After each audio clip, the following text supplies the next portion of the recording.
sehat dimulai dari sini. Setiap hari kami menyapa Anda di rumah, memberikan edukasi dan solusi. Ayo saksikan dan ikuti kami untuk hidup lebih sehat, penuh semangat. Go Healthy, cara tepat hidup sehat. Saya pikir banyak orang yang kehidupannya terbalik. Orang di zaman modern kini menghabiskan ratusan juta hingga miliaran rupiah untuk membeli sebuah rumah atau mobil mewah. Menghabiskan belasan hingga ratusan juta rupiah hanya untuk membeli sebuah tas, pakaian mewah, dan ponsel terkini. Semuanya itu terasa biasa. Tapi untuk menyisihkan biaya untuk kesehatan mereka sendiri, bisa saja mereka berpikir panjang dan tak ada uang untuk kesehatan dirinya sendiri. Anda bisa menghabiskan banyak uang untuk membuat rumah Anda terasa nyaman. Anda juga perlu biaya pemeliharaan agar mobil Anda aman dikendarai. Anda pun perlu menggunakan pelindung ponsel agar ponsel Anda tidak pecah saat terjatuh. Tapi hanya tubuh, tidak ada satupun yang peduli. Apakah nilai kesehatan tubuh kita tidak sebaik rumah, mobil, ponsel, dan tas itu? Tanpa tubuh yang sehat, uang pun tidak bernilai. Karena kesehatan bukanlah sebuah warisan, namun kesehatan adalah harta yang harus kita jaga. Anda dapat menemukan kembali barang Anda yang hilang. Akan tetapi, ada satu hal yang hilang dan tidak akan pernah kembali, yaitu nyawa. Jadi, jagalah kesehatan untuk kehidupan di masa depan. Semoga Anda selalu diberikan kesehatan. Utamakan kesehatan keluarga. Gunakan Dr. Laser atau Aku Laser sekarang juga.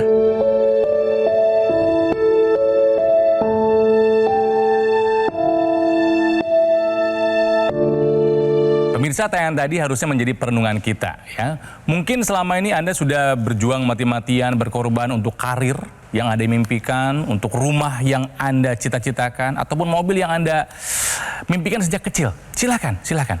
Tapi saya mau tanya kepada Anda, berapa banyak usaha yang Anda sudah lakukan untuk menjaga kesehatan? Ayo, jangan sampai ketika mimpi tercapai, rumah kebeli gitu kan ya, mobil yang ada di garasi, kita malah tidak bisa menikmati gara-gara kita tidak punya kesehatan itu. Jadi mari kita belajar mengenai kesehatan di Go Healthy, cara tepat untuk hidup sehat. Dan bersama saya di sini ada narasumber terkena stroke akibat penyumbatan. Ada Pak Slamet Riyadi yang didampingi oleh sang istri Sinta, ada Ibu Yati. Apa kabar Bapak Ibu? Baik Ya. Sehat Pak? Sehat. Semangat Pak ya? Semangat. Untuk kembali pulih ya Pak ya? Siap. Aku senang dengan semangatnya ya. Dan bersama kami di sini juga ada dua praktisi kesehatan, dua perempuan hebat Indonesia, ada Mbak Lula Kamal dan juga ada Mbak Preti. Apa kabar Ibu-Ibu? Baik, sehat. Pak Slamet tadi sudah lihat videonya kan? Ya, sudah. Sudah ya? Pengen punya rumah besar? Pengen. Sama sehat, lebih pengen mana? Untuk saat ini sehat yang paling utama. Mumpung lagi ada TV nasional Pak, boleh disapa Pak. Tetangganya mungkin, anak-anaknya, mantunya, cucunya, silahkan disapa semuanya. Halo, saudara-saudara, terutama anak saya. Di sini Bapak berpesan kesehatan itu adalah yang paling utama. Maka jangan sampai terjadi seperti Bapak. Bapak jadikan sebagai contoh utama. Pertama harus jaga pola makan, pola hidup. Dengan menjaga semua itu, insya Allah kita akan terhindar dari penyakit seperti saya ini. Gitu. Sebetulnya ada masalah apa dengan Pak Slamet Riyadi? Ini dia kisahnya. Slamet Riyadi, akibat stroke yang menimpanya pada bulan Mei tahun 2023 kemarin, ia merasa kehidupan normalnya berubah 180 derajat. Serangan stroke ini terjadi begitu cepat. Bahkan, ia sempat tak menyangka kenapa dirinya bisa terkena stroke. Terkena stroke itu pertama saya punya riwayat hipertensi, anggota badan sebelah kanan lemah, yaitu tangan dan kaki susah untuk berjalan, tangan lemas, tidak ada kekuatan, dan pipi sebelah kanan selama ini ya masih tetap kebas gitu, merasa gitu. Dulu ia abai, merasa tekanan darahnya sudah jauh membaik karena sering berolahraga. Obat yang diresepkan oleh dokter tak kembali diminumnya secara rutin. Hingga mimpi buruk itu terjadi. Tiba-tiba Slamet mengalami kelemahan pada tangan dan kaki kanannya. Harapan saya bisa normal kembali, bisa pulih, bisa beraktivitas, dan bisa mencukupi kebutuhan keluarga kami. Terkena stroke karena hipertensi 220, betul Pak tekanannya waktu itu? Waktu kena serangan itu 250 per 120. 250 per 120. 20. Iya. Itu di badan kerasa apa Pak? Nggak kerasa apa-apa. Nggak kerasa apa-apa. Betul. Ini kejadiannya di mana Pak waktu serangan Pak? Di rumah. Waktu saya makan, itu saya merasakan pas makan itu mau menelan kok susah gitu. Mau nelen susah. Iya. Menelan susah. Kemudian berangsur itu jari sebelah kanan itu merasa lemah.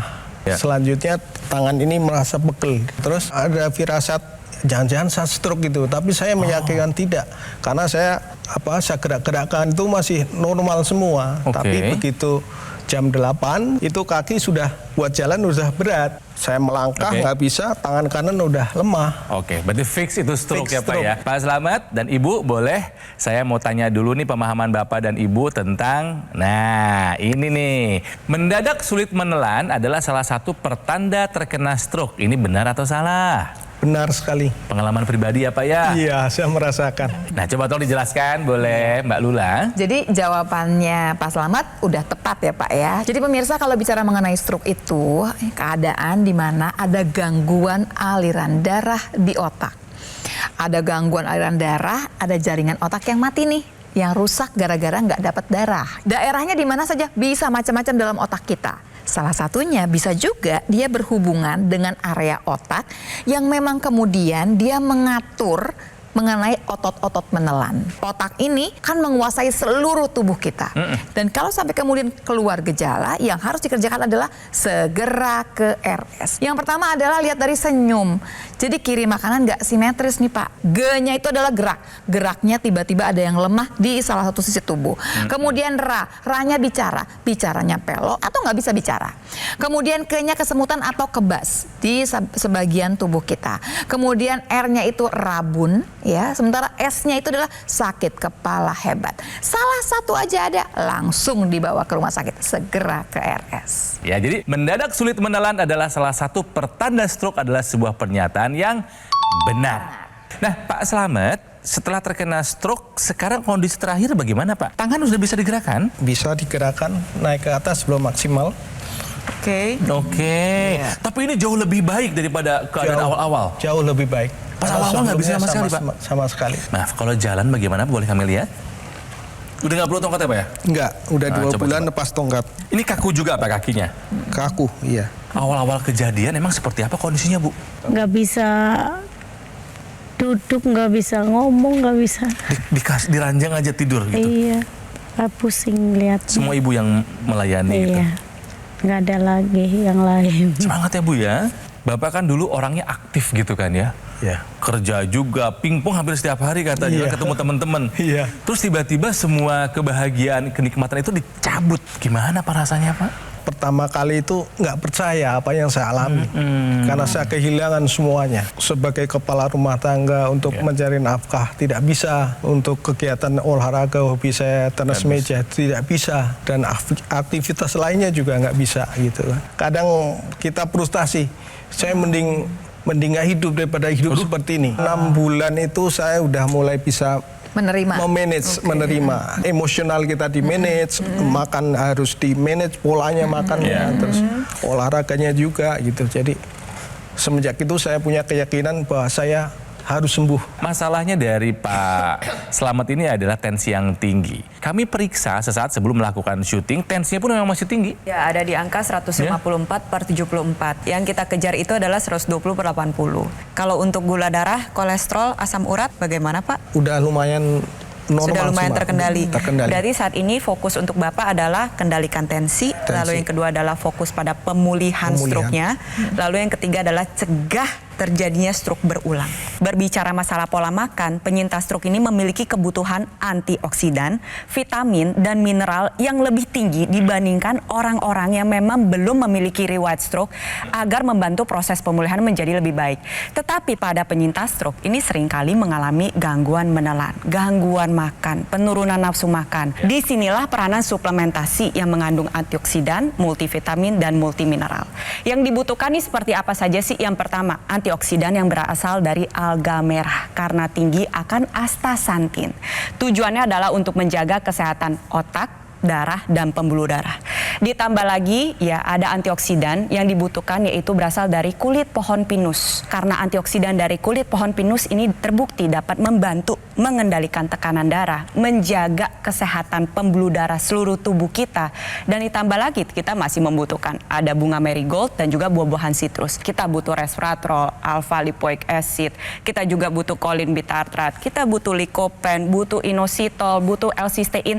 Kebutuhan kita akan antioksidan itu banyak dan beragam. Ketika kita sudah memiliki zat gizi yang memadai, sudah dikonsumsi, nah kita juga membutuhkan aliran darah dan pembuluh darah yang baik untuk mengantarkan zat gizi yang kita konsumsi agar dapat bekerja secara optimal. Kita bicara bagaimana kesehatan darah dan pembuluh darah tadi dari dalam. Nah, sekarang kita cerita lagi lebih jauh dari luar juga. Kita gunakan teknologi laser. Sama-sama kita lihat ilustrasi ya, bagaimana darah yang normal dengan darah yang tidak normal. Kalau darah yang normal ini seperti ini, jalannya juga mudah begitu ya, lancar, sel darahnya bulat-bulat, kelihatan jelas. Coba dibandingkan dengan darah yang tidak normal. Udah darahnya bentuknya sudah tidak terlalu jelas, saling berhimpitan, jalannya juga nggak jelas seperti itu. Masih bisa jalan? Masih, tapi sebetulnya kita punya permasalahan resiko terjadinya gumpalan. Gumpalan itu namanya trombus pemirsa. Kalau kemudian dia melewati pembuluh darah yang besar, dia bisa lewat. Tapi pembuluh darah kita kan nggak semuanya besar. Nanti akan bercabang-cabang jadi pembuluh darah yang kecil. Waktu lewat pembuluh darah yang kecil terjadilah sumbatan. Sumbatan di otak jadinya adalah stroke, sumbatan di jantung jadinya adalah serangan jantung. Bagaimana peran yang namanya teknologi laser? Ketika disinari teknologi laser di sini, yang namanya trombus ini akan terurai. Waktu dia terurai, dia akan bisa melewati seluruh pembuluh darah sampai pembuluh darah yang terkecil. Jadi pemirsa, mesti dipastikan kita harus punya tadi semuanya antioksidan, vitamin, mineral, semuanya terjaga dengan baik. Darahnya sendiri bagus. Tapi kemudian pipanya, pembuluh darahnya juga harus bagus. Jadi sebetulnya memang ini adalah kesatuan yang nggak bisa dipisahkan. Betul. Teknologi laser ditambahkan dengan suplementasi antioksidan, vitamin, dan mineral. Jadi ingat, lakukan pilar hidup sehat dan konsumsi antioksidan dan gunakan dokter laser. Alat kesehatan yang praktis dan mudah digunakan. Kita bisa melakukan terapi di mana saja dan kapan saja. Nah, sinar lasernya nih akan menyinari pembuluh darah, nadi, dan juga titik akupuntur yang ada di pergelangan tangan. Manfaatnya adalah untuk membantu mengendalikan diabetes, hipertensi, kolesterol tinggi, dan juga asam urat yang tinggi nih ya. Harapannya bisa mencegah komplikasi yang mungkin saja terjadi. Tambah dengan mengkonsumsi 2 tablet Evolife AS10 setiap hari pemirsa. Ini bisa memenuhi kebutuhan asupan harian vitamin dan juga mineral dan bahan ekstrak seperti resveratrol, sitrus, astaxanthin, ekstrak kulit pinus, dan bahan-bahan lainnya. Nah, kesehatan tubuh dari luar kita dapatkan dengan menggunakan dokter laser di garis pergelangan tangan kiri ya, 2 kali sehari, durasi 15 sampai dengan 60 menit. Jadi, dokter laser dan Evolife AS10 adalah kombinasi yang tepat untuk meningkatkan kesehatan tubuh. Ini harus menjadi satu kesatuan yang kita upayakan ya. Jadi, ayo pemirsa dapatkan paket dokter laser ataupun AccuLaser dan juga suplemen Evolife AS10 dengan cara silakan hubungi nomor yang ada di layar kaca. Call Center Gogomol akan membantu Anda menjelaskan cara untuk mendapatkannya. Pemirsa, ayo upayakan kesehatan, ya, atasi masalahnya dan cegah komplikasinya. Kita tangkap radikal bebas, tingkatkan kesehatan Anda sekarang juga. Semangat! Ayo saksikan dan ikuti kami untuk hidup lebih sehat, penuh semangat. Go Healthy. Pemirsa, kembali lagi di Go Healthy, belajar dari kisahnya Pak Slamet yang sekarang lagi mencoba berusaha kembali pulih setelah terkena serangan stroke. Ya, tadi kan kita juga sudah mendapatkan pengakuan dari Ibu ya, dari Bu Mariati. Kalau nanya sama Bapak mungkin bisa bohong, sama Ibu mungkin nggak bisa bohong ya. Bu Yanti, emang pola makannya Bapak dulu gimana sih? Ya pokoknya tiap hari kalau makan itu biasanya senangnya jajan. Walaupun udah masak tetap jajan. Ibu masak tapi tetap makan di luar gitu. Cuman kalau saya masaknya pakai santan, lah buat 3 hari juga nggak bakalan jajan tuh. Yang gurih-gurih, betul Pak? Daleman, apa sih? Oh, jeroan? Jeroan. Oke. Waduh. Bapak ini kan memang rutin pingpong. Tapi abis pingpong masih suka nongkrong sama teman-teman, betul Pak? Iya. Nah pas lagi nongkrong abis pingpong ngapain tuh Pak? Kadang ngopi, kadang Merokok. lagi merokok. Ngopinya pakai gula? Iya. Begadang, sampai malam nggak itu? Kadang jam 12, jam 1. Walah, olahraganya sampai malam? Iya. Nah pemirsa, ini penting buat Anda ya.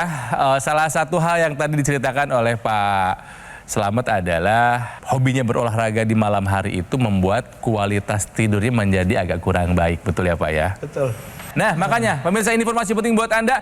Tahukah Anda pentingnya kualitas tidur yang baik untuk para penyintas stroke? Mbak Preti. Oke, sebelum saya jawab, saya pengen tanya dulu nih ke Pak Slamet. Iya, Bu. Pasca mengalami serangan stroke, ada mengalami gangguan tidur gak? Yang saya rasakan setelah kena stroke itu, setiap malam itu hampir susah tidur. Yang saya rasakan gelisah. Bapak gak sendirian, lebih dari 50% penyintas stroke ini mengalami gangguan tidur. Tidurnya tidak bisa lelap, tidak bisa berkualitas. Hal ini bisa disebabkan oleh beberapa hal. Pertama, misalkan karena gelisah, gangguan depresi, kecemasan, atau memang ada gangguan pada pusat yang mengatur tidur. Padahal kualitas tidur yang baik pada malam hari ini sangat penting untuk penyintas stroke. Yang pertama, tensi, gula darah, dan kolesterol menjadi lebih terkendali. Lalu yang kedua adalah membantu menjaga kestabilan emosi. Yang ketiga, mendukung neuroplastisitas. Sebuah kemampuan di mana sel saraf yang masih sehat bisa membentuk jalur-jalur yang baru agar membantu proses pemulihan. Tidur yang berkualitas pada malam hari membantu fungsi daya ingat pada penyintas stroke menjadi lebih baik. Kenapa? Karena pada saat tidur berkualitas di malam hari, dia akan membantu mengonsolidasi memori baru dan mempertahankan memori yang lama. Kita tahu bahwa pada penyintas stroke ini penting untuk mendapatkan kualitas tidur yang baik. Nah, disinilah peranan teknologi laser untuk membantu Anda mendapatkan kualitas tidur yang baik. Ketika kualitas tidur baik, maka tensi, gula darah, kolesterol itu akan lebih terkendali. Di tubuh kita punya satu siklus yang berulang setiap 24 jam, kita sebut dengan siklus sirkadian. Pada malam hari, tubuh akan mengeluarkan hormon melatonin dan pada siang hari, tubuh akan mengeluarkan serotonin. Ketika Anda gunakan teknologi laser pada malam hari, nantinya tubuh Anda akan secara optimal memproduksi hormon melatonin sehingga tidur Anda menjadi lebih lelap. Proses pemulihan stroke pun akan terjadi lebih baik. Ketika Anda gunakan pada siang hari, nantinya tubuh akan memproduksi hormon serotonin secara optimal sehingga Anda berasa lebih berenergi, lebih segar dalam menjalani aktivitas sehari-hari. Jadi untuk pemirsa di rumah yang mengalami kesulitan tidur, yuk coba teknologi laser karena dapat membantu meningkatkan kualitas tidur Anda. Tapi yang saya masih ingin dijelaskan kembali ya, buat Mbak Preti, buat Mbak Lula adalah mengenai antioksidan tadi loh. Nah, saya udah lama nggak dengar istilah astaxanthin. Ini ganggang merah kan, betul kan ya? Astaxanthin ini merupakan satu jenis antioksidan yang kuat yang berasal dari alga merah. Astaxanthin yang berasal dari alga merah nantinya dapat membantu menjaga kesehatan dari sel-sel saraf yang ada di otak, lalu juga membantu menjaga kesehatan darah dan pembuluh darah. Astaxanthin aja nggak cukup pemirsa, kita masih membutuhkan kulit pohon pinus. Kulit pohon pinus ini juga mengandung antioksidan yang berperan dalam menjaga kesehatan pembuluh darah di seluruh tubuh kita. Tambah lagi ada bunga marigold, ada buah-buahan sitrus. Ditambah lagi kita juga masih membutuhkan vitamin-vitamin dan mineral yang berperan penting dalam metabolisme tubuh kita. Jadi memang kita membutuhkan beragam, banyak jenis, tetapi angkanya harus dalam keadaan cukup. Tidak boleh terlalu berlebih, tidak boleh juga sampai mengalami kekurangan. Jadi kalau memilih yang namanya suplementasi, yang pertama adalah pilih yang lengkap. Pilih yang semuanya sudah ada antioksidannya yang paling penting ini ya. Kemudian ada vitamin dan juga mineral. Yang kedua, pastikan bahwa memang ternyata daya larutnya tuh baik supaya kemudian penyerapannya juga baik. Orang suka cuma melihat bahwa komposisinya apa? Salah. Yang harus dilihat lebih jauh adalah berapa banyak daya larutnya supaya nanti menyerapnya bisa sempurna, sebanyak mungkin bisa diserap. Tambahan lebih jauh adalah bebas dari bahan-bahan yang berbahaya, bebas dari bahan kimia, dan pastikan bahwa memang diproduksi oleh satu perusahaan yang memang jelas memproduksinya dengan cara yang baik. Itu antioksidan digabungkan dengan teknologi laser. Ya kan, ini kan kombinasi yang paling baik kan, dari luar dan dari dalam. Jadi antioksidan ditambahkan laser, keduanya ini akan bantu berhubungan dengan hipertensinya. Yang namanya teknologi laser ini adalah teknologi laser yang dipakai di pergelangan tangan sebelah kiri. Seperti ini nih ada ilustrasinya. Jadi kemudian ketika dipakai di pergelangan tangan sebelah kiri, ini sinar lasernya akan masuk nih melewati kulit kita dari mulai epidermis, dermis, hipodermis sampai ke pembuluh darah kita. Dinding pembuluh darah akan mengeluarkan zat yang namanya nitric oxide. Maka yang terjadi adalah pembuluh darah kita akan rileks. Waktu dia rileks, gesekannya akan berkurang, dengan sendirinya tekanan darah akan turun. Ini yang pertama. Yang kedua adalah karena dia memang rileks, dia membesar, dilatasi. Yang terjadi adalah debit darah yang masuk ke dalam pembuluh darah jadi lebih banyak. Dengan sendirinya sirkulasi darah ke seluruh tubuh ini akan jauh lebih lancar. Tapi nitric oxide ini juga akan menjaga supaya yang namanya sel-sel darah tidak saling menggumpal, tidak terjadi trombus. Kemudian tambahannya adalah dia juga menjaga fungsi otak dari mulai fungsi berpikir sampai fungsi memori. Jadi dengan teknologi laser ini juga akan menjaga tensinya Pak Slamet, fungsi otaknya, dan juga tentunya fungsi dalam tubuh kita yang lain. Ada satu hal yang penting juga yang harus Pak Slamet ketahui, pemirsa. Jadi kalau misalnya kita tahu ada teknologi laser, nah teknologi laser ini dipakai bukan hanya di pergelangan tangan seperti yang saya gunakan, tapi juga ada yang dipasang ya ekstensi di rongga hidung alias intranasal.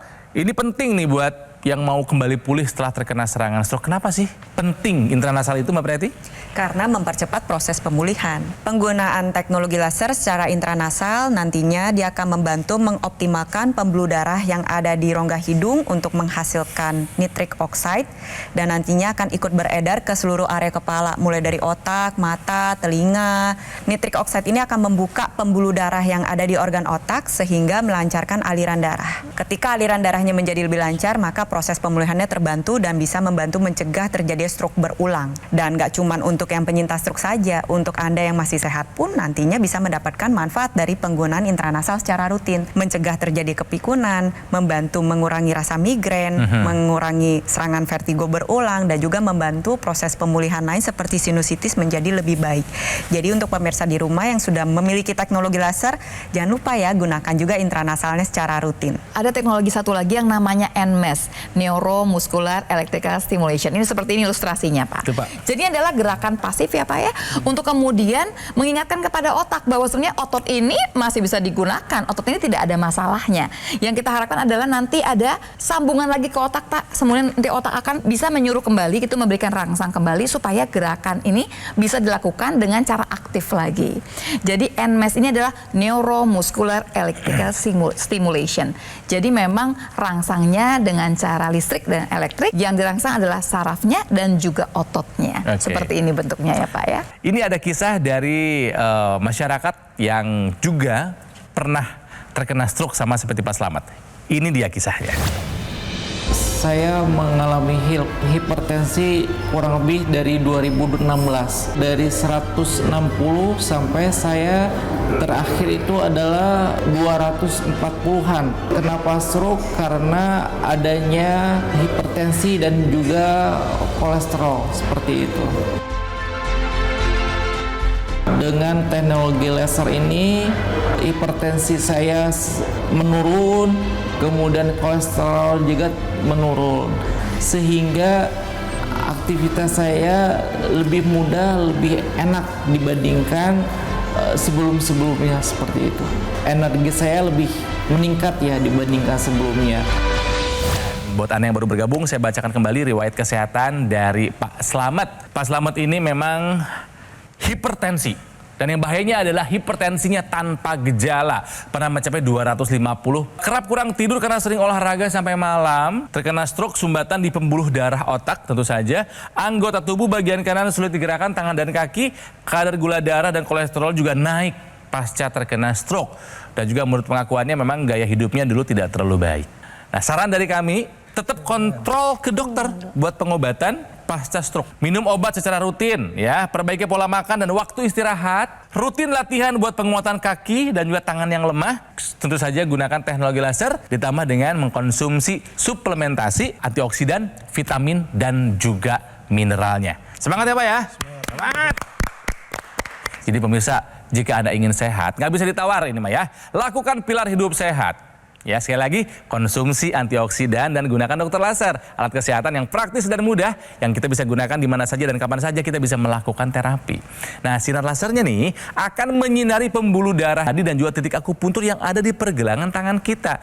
Manfaatnya untuk mengendalikan diabetes, hipertensi, kolesterol ya, dan bisa mencegah komplikasi yang terjadi seperti stroke, serangan jantung, gagal ginjal dan komplikasi lainnya. Jadi kesehatan tubuh dari luar kita dapatkan dengan menggunakan nih dokter laser ya. Di garis pergelangan tangan sebelah kiri 2 kali sehari durasi 15 sampai dengan 60 menit. Nah, dari dalamnya kita perkuat dengan mengkonsumsi 2 tablet Evolife AS10 setiap harinya. Ini sudah bisa memenuhi kebutuhan asupan harian vitamin, mineral dan juga bahan ekstrak seperti resveratrol, citrus, astaxanthin, ekstrak kulit pinus dan bahan-bahan lainnya. Nah, jadi dapatkan pemirsa ya sekarang juga paket dokter laser ataupun AccuLaser dan juga suplemen Evolife AS10 dengan cara silakan hubungi nomor yang ada di layar kaca.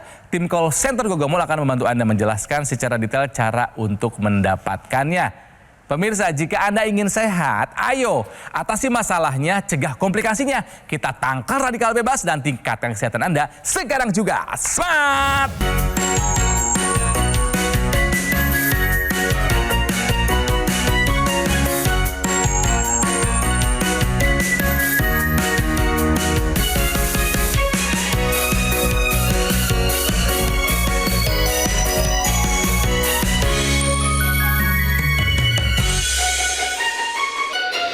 Ayo saksikan dan ikuti kami untuk hidup lebih sehat, penuh semangat.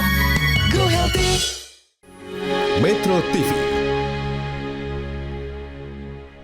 Jelajahi cara baru mendapatkan informasi. Download Metro TV Extend sekarang.